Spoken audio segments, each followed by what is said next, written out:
นมาได้เจ๊เจ้าเท่านังเงินแมวเลยรอบ้านได้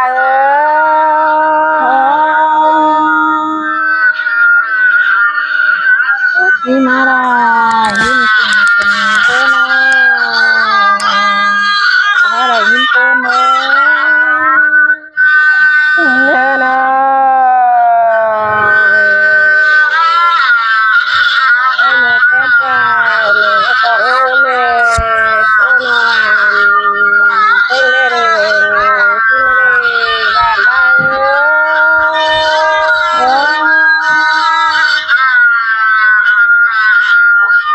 ยินมาได้ยินคนคนเดินอะไรยินคนเนา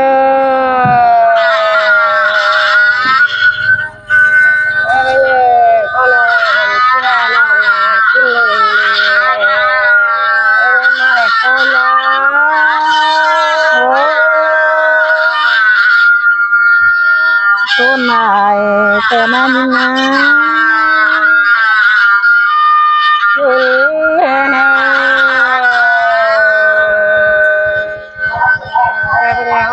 ที่ดินขึ้นหาเองมาแอบปูนเป็นตอนที่ว่าเอ็ดกินโนโนวันดาด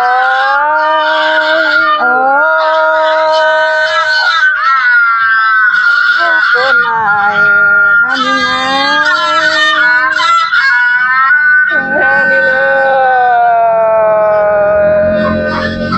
ตาเที่ยงบ้านจากพวกบ้านคอยเจ็บมือว่าที่นี่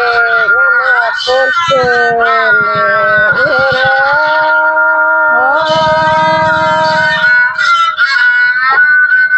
ที่มาได้ยินเสียงเกิดเด่นนะ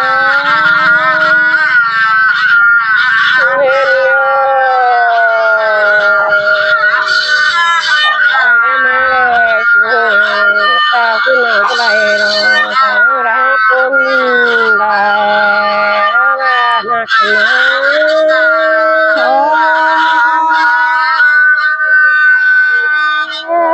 เกิดเด่น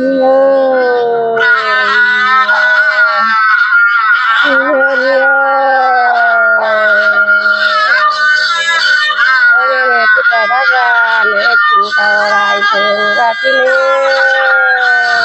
ถึงเด้อรักเจ้าด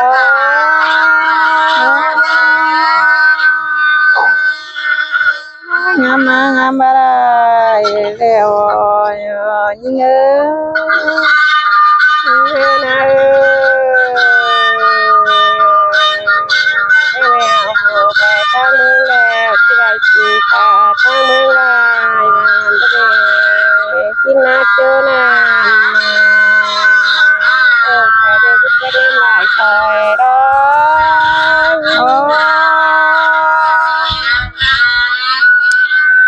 คนไหนนั่นนะ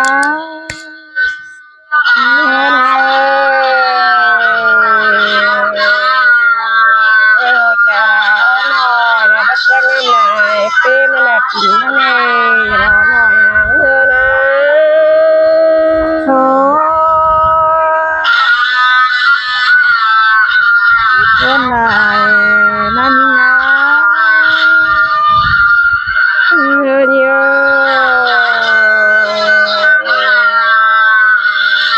แต่ละก็เพื่อนน้องแจ้งน้องที่ไหนจึงนั่งไม่กินจับจึงมันไหลรอบ้านดาโอ้ที่โก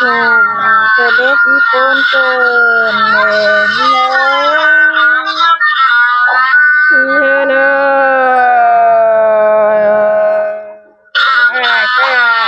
ไปน้องใส่รักเองเดี๋ยวรอน้องงามมาที่ต้นเป็นเด็กได้ลอยทอดว่าได้แต่ยิ่งไม่ได้รอหน่อยเถอะนะ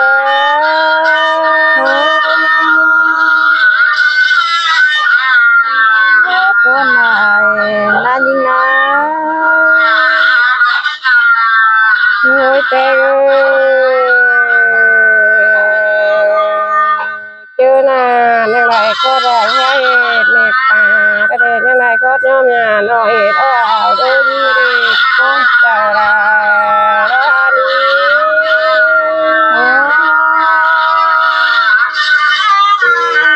ต้นไม้แต่นั้นนะเพื่อนยิ่ง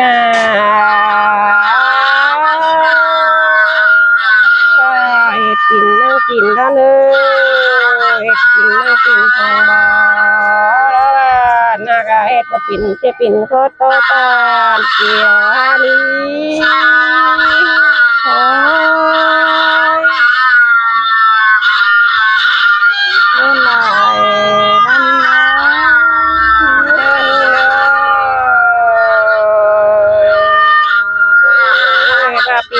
จะปิ่นข้ามเจข้ามโตตานเบาแล้วเลยจะปิ่นมันนี่โลกขึ้นกลางเจอจักรอว่านักกันมาโอ้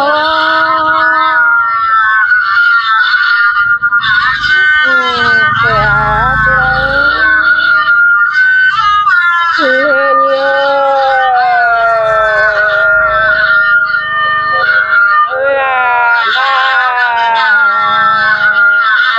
จังที่เป็นไงโอ้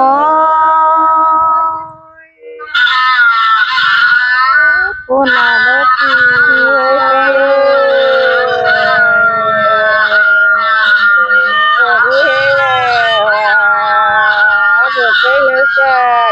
เจ็บใจจักคือราที่มาเขาเลยที่ต้นจะกันในบ้านกันนะโอ้ปูนาเลิศ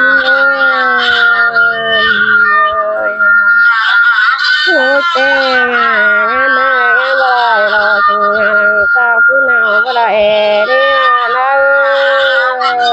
คงเจอแล้วรอกูนะ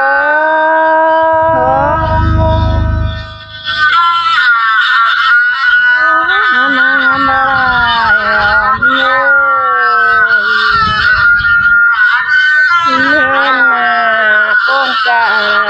ร้อนจ่าเราเลยรอที่เลยก็การเที่ยวเลยเที่ยวกันแล้วแบบไปจ้างรอบ้านได้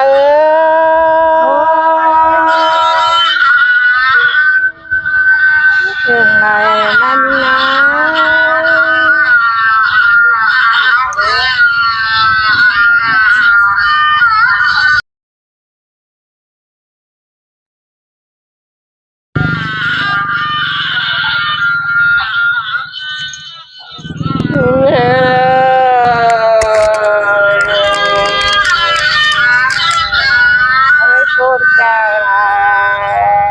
โดนไปพุ่งล้อมบ้านมันช่างเจอเลยบ้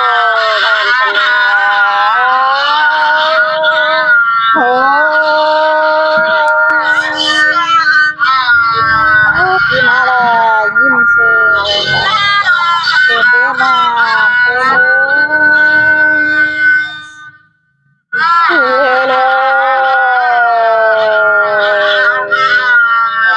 เจ้าการไปพุ่งล้อมเมื่อมันช่างใจน้องลาที่นี่จะรอลอยกันเนื้โอ้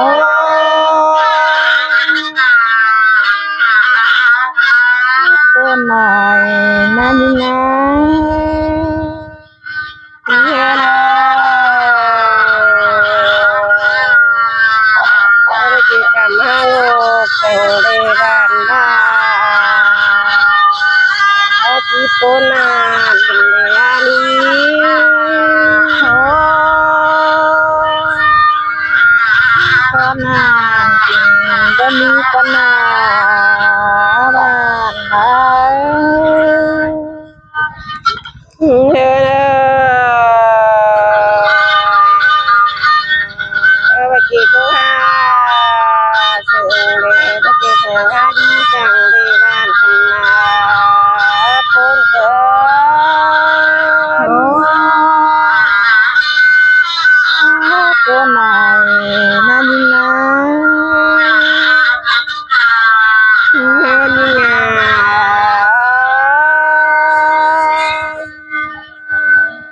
ปูนจ่าพระการแต่ตั้งมือว่าลานจิ้งเล่รอน้องเฮเน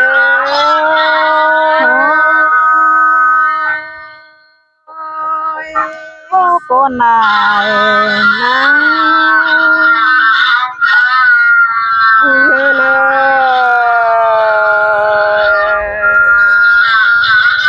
กินอาบน้องนาแล้วมาสิ่งต่อยิ่งเอ็นปัญญาสิ่งใดแค่นั้นบันไปหา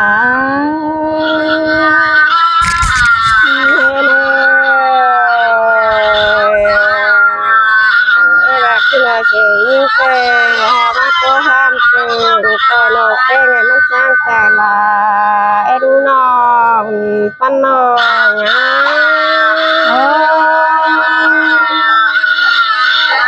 ที่นาไรหินโกนเป็นเองเงสิ่งใด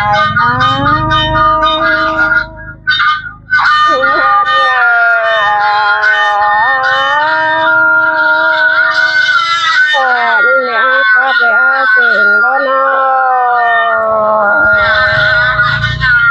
พูดก่อนเลยเราบ้านได้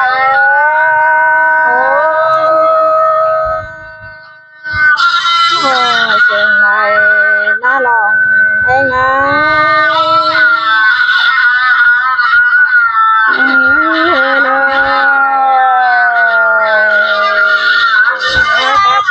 ปูนเลยยอมน้อยเลยว่ามีกินตั้งตั้งมือมาสิ่งต่อน้องลาดีร้านหักนาปูนเจอ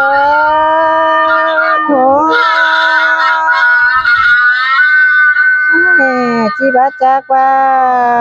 อะไรโปนหน่อยนั่นนะ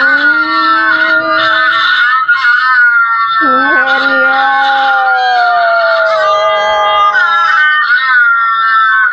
ที่เป็นเด็กเจ้าตูสองเอาก็บินดูร้านบ้านน้อยเยอะ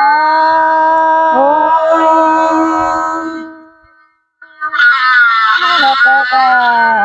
เนื้อก็หน่อยนะ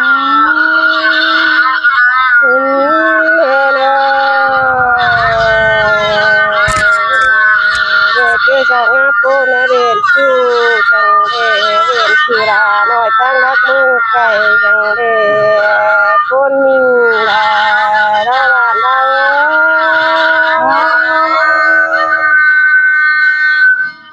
นี่หายเนื้อนี้เนื้อนี้ปูนเลยเนื้อยานจริงก็รอมือสองให้นี้เนื้อเลย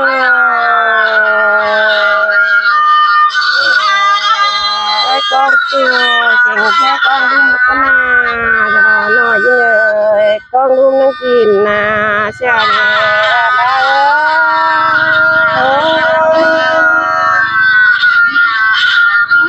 บาสองเขาหากันหาโหตามก็ว่ารอสั่งงานเมื่อวานไปเงินก็มา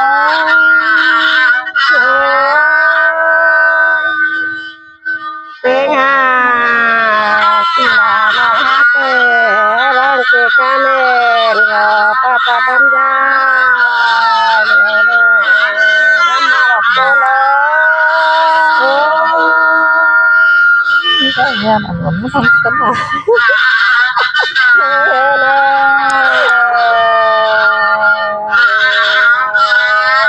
เชิญสู่สองฮักแต่บางเจคามเจ้าขอดินเล่ากินเพื่อนเดี๋ยวรองอามาก็ปนลาราดีที่มาได้ยิ้มเสียงเป็นเด็กแก่เง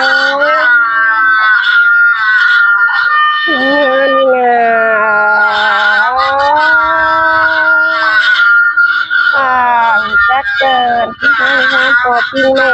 รอ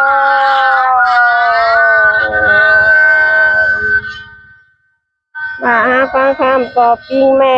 สองจะได้คืนเกินป้าพัฒนาบ้านกันนะปูนปูนปูนมีการสั่งเป็นเงิน งานงานจากในวัดเล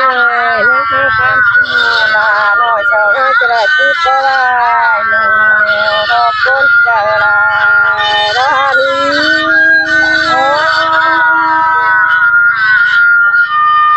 เส้นได้นั้นนะ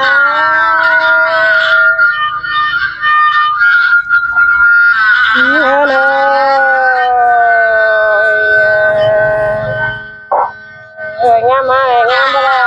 เดี๋ยวปีนไปดอกงามหากันนะตุ๊กตาเป็นบ้านบ้าน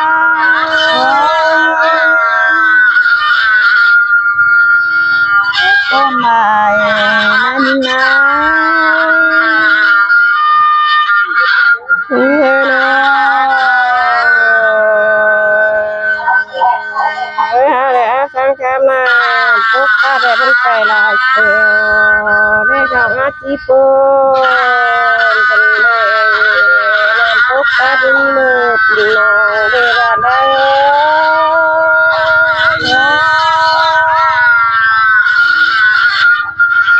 เส้นได้แต่นั้นนะ นี่ไง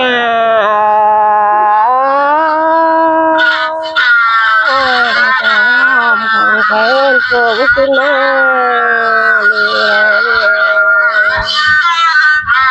ให้ฝ่ายที่เกิดนี่แป้วขอพระปู่เจ้าในรอที่ต้นเป็นเลบ้านกันนาสองอันนี้ ต้นไม้นั้น